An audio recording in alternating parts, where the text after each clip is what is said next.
ప్రపంచంలో సాఫ్ట్వేర్ ఇంజినీరేనా ఎక్కువ సంపాదిస్తుంది? ఇంకా ఉన్నాయి, చాలా ఫీల్డ్స్ ఉన్నాయి. ఇప్పుడు ప్యాషన్ ఉంది అని అనుకోండి, definitely they do better things. అవును.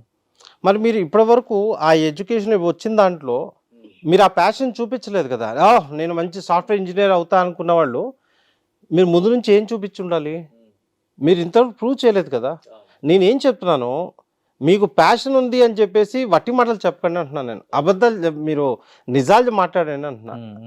సో వాళ్ళని వాళ్ళు వెనకుండి లేదు నాకు చాలా పెద్ద ప్యాషన్ ఉంది దీంట్లో అంటే, మరి ఇప్పటివరకు ఎకడమిక్స్లో ఏం చేస్తున్నావు అని అడుగుతున్నా. ఓకే, ఎవరినో ఉద్ధరించడానికి కాకుండా మిమ్మల్ని మీరు ఉద్ధరించుకోవడానికి రైట్ కెరియర్ని చూస్ చేసుకోమని చెప్తారు. రైట్. వట్టి కంప్యూటర్ సైన్స్ వెనక ఉరకకుండా there are other sectors. Okay sir మనం మాట్లాడుకుంటే మెకానికల్, ఎలక్ట్రికల్, రైట్, సివిల్, అదేవిధంగా మనం కెమికల్, ఈ సెక్టర్స్లో గత 10-15 సంవత్సరాల నుంచి అటువైపు వెళ్ళక బోల్డ్ అంత షార్టేజ్ వచ్చింది సార్. ఓకే, మీరు రేపు పొద్దున ఈ కోర్సెస్ కనుక చదువుకొని బయటికి వెళ్తే మీరు జాబ్తో బయటికి వెళ్ళే అవకాశం ఉంది. అవకాశం లేని దగ్గర వెళ్ళి లైన్లో ఎందుకు నుంచుంటున్నారు అంటున్నా.